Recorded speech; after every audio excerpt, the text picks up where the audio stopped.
자, 안녕하세요. 앙크입니다. 오늘은 로세니어가 오피셜이 났기 때문에 이렇게 영상을 찍게 됐는데요.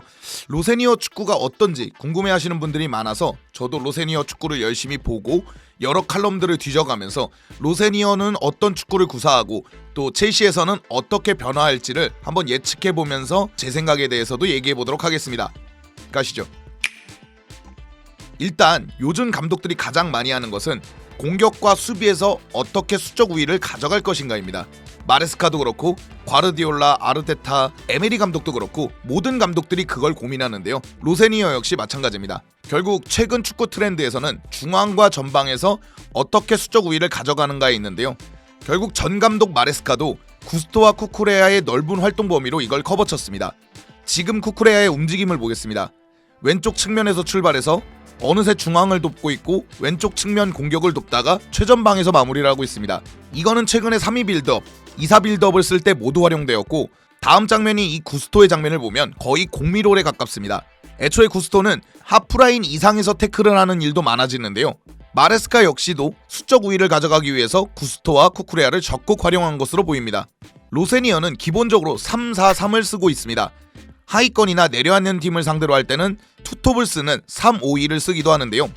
물론 로세니어가 뽀백이나 인버티드를 아예 안 쓴다는 얘기는 아니지만 기본 골자가 이런 만큼 메잘라와 윙어를 활용한 수적 우위 전술이 좀 많습니다. 이런 식으로 플레이를 하면 중앙에서 상대보다 숫자를 많이 확보한 채로 빌드업을 할 수 있습니다. 출발할 때는 뽀백 형태의 미드필더 2명을 두는 게 로세니어인데요. 요런 거는 오히려 데제르비아와 가깝다고 볼 수 있습니다. 그러나 어느 팀이나 그렇지만 11대11 똑같은 숫자로 축구를 하다 보니까 어느 쪽에서 수적 우위를 가져가면 기본적으로 희생하는 선수가 나오기 마련입니다. 그거 관련돼서 공격과 수비로 보겠습니다.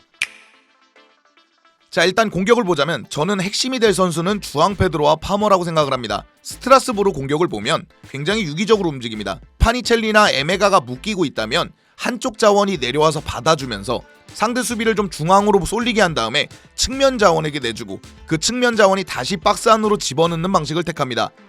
아시다시피 마레스카도 이런 방식을 자주 활용하는데요. 약팀을 상대할 때는 3-5-2를 써서 주앙 페드로와 델랍의 유기적인 움직임을 사용할 수도 있는데요. 최근에 이것은 델랍이 포스트 플레이가 좀 좋아지고 연계도 좋아지고 있고 주앙 페드로는 애초에 최전방이라고 보기엔 좀 어렵고 10번 롤에 가까운 선수라서 이걸 구현하는 데는 크게 어려움이 없습니다. 거기에 주앙 페드로가 내려와 준다면 오른쪽 중앙을 잡아줘야 되는 파머가 또 존재를 하는데요. 최근에 폼은 좀 엉망이지만 애초에 공격 템포, 공격을 좀 리딩하는 것, 득점까지 가능한 파머라서요. 이런 자원도 존재를 합니다. 3-4-3으로 시작해서 약팀이라면 3-5-2 형태로 압박까지 하는 로세니어 공격 전술에는 지금 공격진이 잘 맞을 수도 있습니다. 아니 오히려 공격진만 본다면요. 스트라스부르보다 더 좋은 선택지가 많을 수도 있습니다. 문제는 마레스카 때도 그랬지만 그냥 지역 방어를 택해버리는 팀이나 즉 측면 수비를 어느 정도 포기하고 지역 방어로 나와버리는 팀이나 그냥 내려앉아서 수비하는 팀을 만나면 측면 공격의 돌파나 개인 능력에 의존할 때가 많은데 우리 측면 자원 중에는 그런 능력이 있는 자원이 많이 없습니다. 그래서 촘촘하게 내려앉는 하위권 팀을 만날 때 생각보다 로세니어의 축구는 되게 답답한 축구를 할 수 있겠다는 생각을 합니다. 자, 이제 강팀과의 축구를 할 때를 보면 마레스카가 PSG를 잡을 때 전술을 쓸 수도 있다고 생각합니다. 3백 형태로 나와서 5백을 조성하긴 하지만 한쪽 윙백이 윙어 역할을 해주면서 낮은 위치에서 쭉 올라가고 하나의 자원은 또 미드필더까지 들어가주면서 수적 우위를 가져갈 수도 있다고 생각합니다. 그게 아니라면 3-4-3을 써서 윙백들이 오르락 내리락 해주고 메잘라로 들어와주면서 중원의 숫자를 늘리고 측면 자원을 늘려가는 방식을 쓸 수도 있다고 생각합니다. 강팀을 잡을 때는 마레스카가 해답을 어느 정도 남겨놨다고 생각합니다.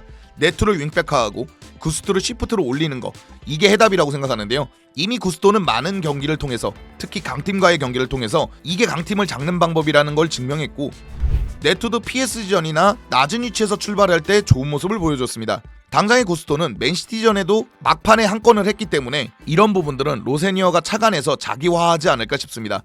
저는 로세니어가 딱딱하게 자기 전술만 고집하는 사람은 아니라고 생각합니다.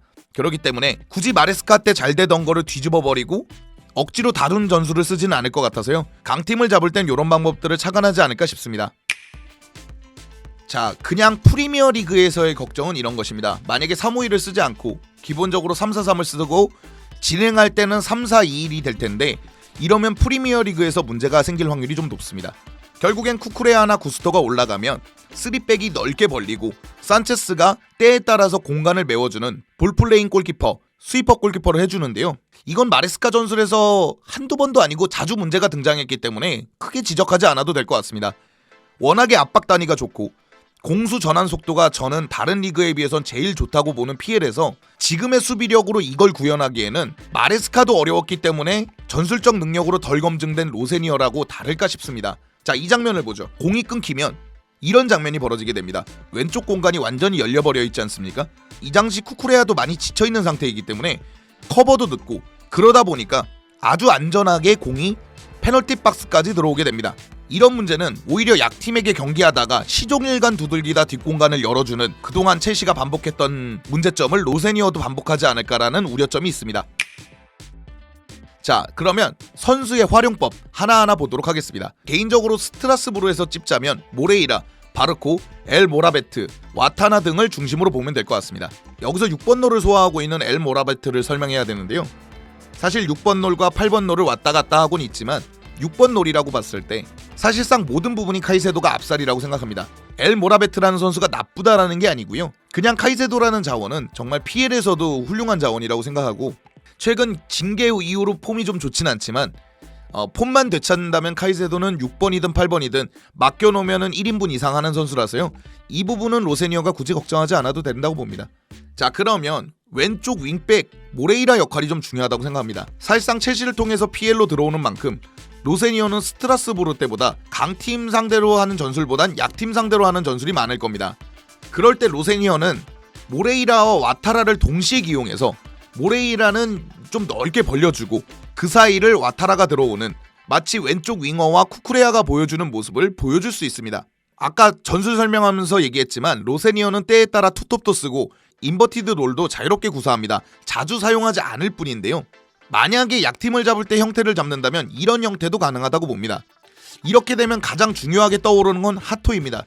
풀백과 센터백을 자유롭게 소화할 수 있는 왼쪽 스토퍼 느낌은 하토만 내줄 수가 있는데요. 바디아실이 최근에 폼이 좋지 않은 상황에서 맨시티전 정도만 해준다면 하토가 좀 많이 기용되지 않을까라는 생각을 합니다. 그리고 가장 중요하다고 할 수 있는 건 바르코 롤입니다. 결국 로세니어도 수적 우위를 위해서 선수가 한쪽 구석에 몰릴 때가 있고 그런 반대 진영 쪽에선 비어있을 때가 있는데요. 이럴 때 바르코가 전방이나 반대 진영을 보고 풀어주는데 로세니어가 하는 축구를 구현하기 위해서는 필수적인 선수라고 생각합니다. 이러면 떠오르는 선수가 있습니다. 바로 포터 때 6번 롤을 맡았던 엔조인데요. 그때 엔조는 플럼전을 보면 설명이 다 될 거라고 생각합니다. 바르코보다 훨씬 잘한다고 생각하고요. 자, 그렇듯 카이세도의 짝으로 엔조가 될 수도 있고 물론 바르코가 왼발을 쓰기 때문에 라비아가 정리된다면 오히려 바르코를 원할 수도 있겠다는 생각도 하거든요. 그러니까 그런 게 아니라면 저는 엔조를 적극 기용하지 않을까 싶습니다. 근데 로세니어가 스토퍼를 쓰는 건 참 다양합니다. 7회, 사르, 두회를 놓는 경우도 있고요. 여러 가지로 활용을 하기 때문에 로세니어 축구에서 스토퍼로 누가 나오고 누가 안 나올 것이다라는 예측을 못하겠습니다. 여기서 선수 활용법에 대해서 마레스카와 로세니어는 많이 갈린다고 생각하는데요. 일단 마레스카를 얘기해보자면 구스토가 공미 위치까지 올라가는 롤, 처음에는 시행착오가 정말 많았습니다. 차라리 팬들이 구스토가 안 나오는 걸 보고 싶다고 할 정도였는데 이게 마레스카 용병술의 특징이라고 봅니다. 자기가 필요로 하는 전술이 있고 그 역할에 맞는 가능성이 보이는 선수가 하나라도 있으면 시간이 걸리더라도 바꾸는 스타일이라고 보는데요. 로세니어는 많이 보지 않았지만 통계적으로나 나오는 이야기를 보면 그것보다는 그걸 잘하는 선수를 찾아서 그 선수에 맞게 전술을 짜는 식이라고 생각합니다. 그래서 저는 이제는 가능한 구스토의 공미롤, 시프트 롤 정도만 제외하고 나면 제임스와 쿠쿠레아는 7엘 와타라처럼 스토퍼와 윙백 역할에 국한될 가능성이 크다고 봅니다. 마레스카 시절처럼 쿠쿠레아가 왼쪽을 전부 맡아주는 이런 롤은 좀 줄어들지 않을까라는 생각도 합니다. 다만 로세니어가 다양한 축구를 구사하기 때문에요. 제임스와 쿠쿠레아가 엔조 카이세도 빈자리로 들어간다든지 구스토나 오른쪽을 대신해서 쿠쿠레아가 한 번쯤 인버티드 내지는 시프트 롤을 맡아주지 않을까 싶습니다. 자, 장점과 단점을 보죠. 장점은 마레스카 전술처럼 나고자가 나오기는 좀 힘들다고 봅니다. 물론 모든 축구가 선발이 있고 벤치 멤버가 있고 출전 시간이 많은 선수가 있고 적은 선수도 있겠지만 마레스카 축구는 당장의 7회, 디사시, 스털링, 부오나노테, 토신처럼 능력이 떨어지는 선수도 있지만 검증을 하기도 전에 마레스카가 포기하는 경우도 좀 있었습니다. 그만큼 저는 마레스카가 전술적인 철학이나 에고가 강한 감독이라고 생각하는데요.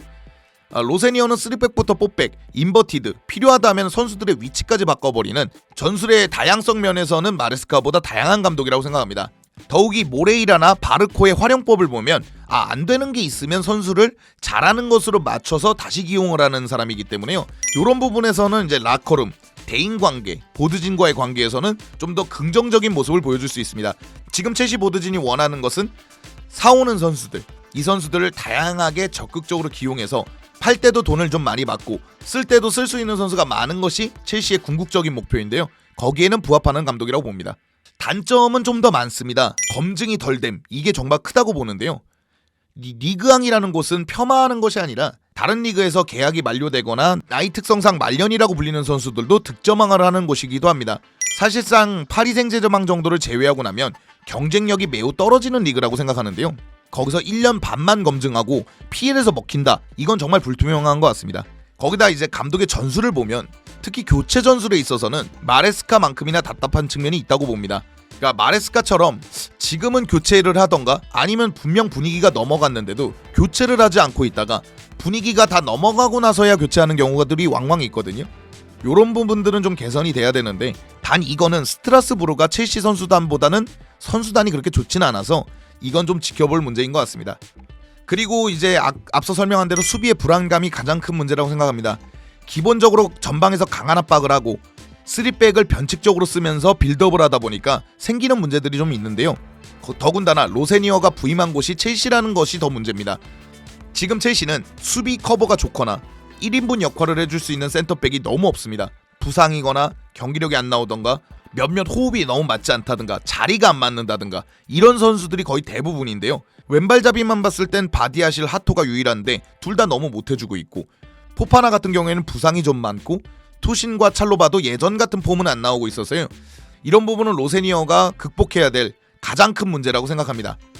그래서 많은 분들이 뽀백을 예상하기도 합니다. 임시감독 맥플라렌이 했던 기본적인 4-2-3-1 형태로 하는 건 어떤지, 그러니까 그게 오히려 지금 첼시에 더 맞는 것이 아닌가라는 분석도 있을 정도로요. 로세니어가 이 변화를 줄 수 있을지 그건 관건인 것 같습니다. 자, 이렇게 전반적으로 알아봤는데요. 이제 개인적인 사견을 물어보신다면 긍정적인 면은 있는 것 같습니다. 마레스카와 전술적으로 판이하게 다른 감독은 또 아니고요. 또 자기만의 색채와 새로 부임하는 팀의 색채를 잘 융화시킬 수 있는 감독이라고 생각했어요. 어떤 면에서는 마레스카보다 좀 더 유기적인 모습도 볼 수 있지 않을까라는 생각은 들지만 여전히 프리시즌도 없고 감독 경험도 많이 부족한 분이라서 걱정도 많이 되는 것이 사실입니다. 마레스카 체제는 저물었고 로세니어 체제가 시작됐습니다. 첼시는 어떻게 또 플레이를 할 수 있는지, 또 첼시는 어떤 모습을 보여줄지 귀추가 주목되고 있는데요. 저도 입중계나 또 분석글을 통해서 로세니어 축구의 과정을 한번 잘 정리해보도록 하겠습니다. 오늘 영상 여기까지고요. 즐겁거나 유익하셨거나 도움이 되셨다면 당신의 구독을 기다리겠습니다. 감사합니다.